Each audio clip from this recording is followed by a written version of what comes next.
বাসায় যদি কয়েক পিস পাউরুটি আর এক পিস আলু থাকে, বিকেলের নাস্তা ঝটপট তৈরি করে নিন পটেটো মাসালা স্ন্যাক্স।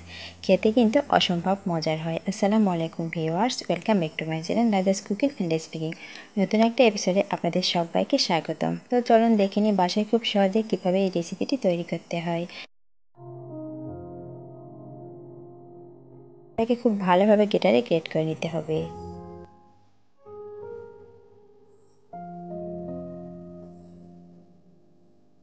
বেশ ভালোভাবে আলুটাকে গ্রেট করে নিয়েছি।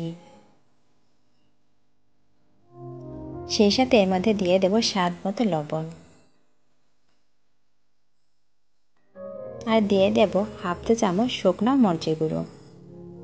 সেই সাথে দিয়ে দেব স্বাদের ম্যাজিক মশলা। এটা দেওয়ার কারণে কিন্তু ফ্লেভারটা ভালো আসবে। অবশ্যই এই মশলাটা দেওয়ার চেষ্টা করবেন।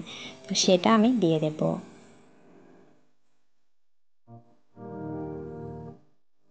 দেওয়ার পর সমস্ত উপকরণ খুব ভালোভাবে মিশিয়ে নেব।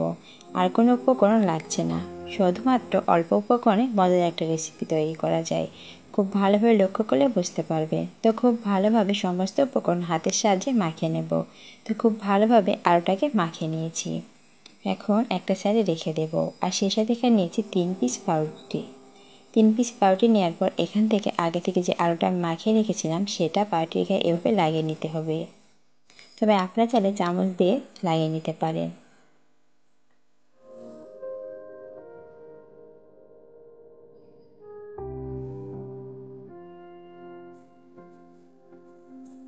খুব ভালোভাবে পুরো পাউরুটির গায়ে আলুটা আমি লাগিয়ে নিয়েছি। সেমভাবে সবগুলো পাউরুটির গায়ে আলুটা লাগিয়ে নিতে হবে। লাগিয়ে নিলাম। এখন এক পিস এখানে পাউরুটি নিয়ে নেব।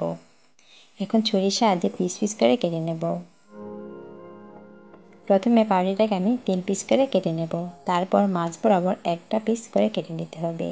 তো বাস এভাবে কেটে নেব। প্রতিটি পাউরুটি থেকে আমার 6 পিস হয়েছে। সেমভাবে সবগুলো পাউরুটি আমি এভাবে ছোটো ছোটো টুকরো করে কেটে নেব।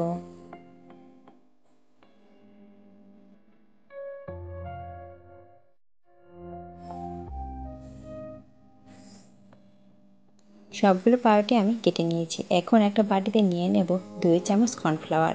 কর্নফ্লাওয়ার বাসায় খুব সহজে কীভাবে তৈরি করতে হয় তার ভিডিওটি আমার চ্যানেলে দেওয়া আছে, চাইলে দেখে নিতে পারেন।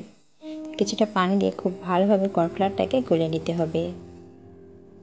তবে আপনারা চাইলে কর্নফ্লাওয়ার পরিবর্তে ডিমও ইউজ করতে পারেন।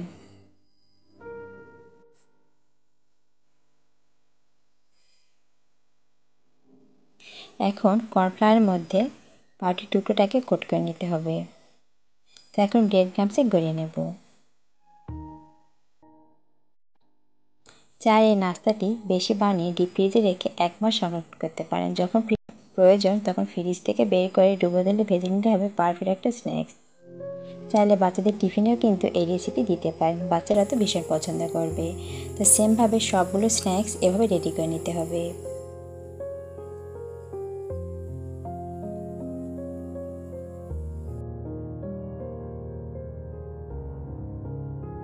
একইভাবে সবগুলো পাউরুটি মশলা স্ন্যাক্স রেডি। এখন এগুলো ভেজে নিতে হবে। তার কারণে প্যানের মধ্যে নিয়ে নেব বেশ খানিকটা তেল।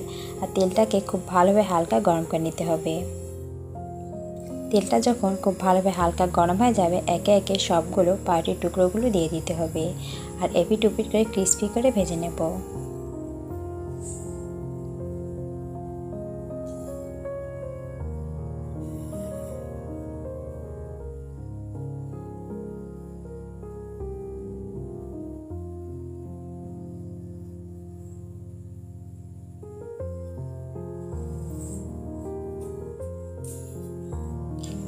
বেশ কিছুক্ষণ পর পারফেক্ট কালার চলে এসেছে। এখন অপর পাশে উল্টে দিতে হবে।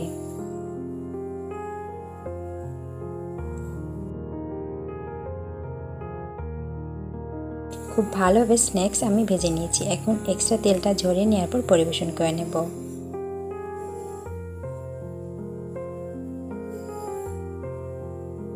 তো বাস একইভাবে সবগুলো ভেজে নিয়েছি। দেখে বুঝতে পারছেন কতটা লোভনীয় আর পারফেক্ট হয়েছে। বিকেলের নাস্তায় ঝটপট তৈরি করে নেওয়া যায়। বাচ্চারা তো আজকের রেসিপিটি ভীষণ পছন্দ করবে। টমেটো সসের সাথে খেতে দারুণ লাগে।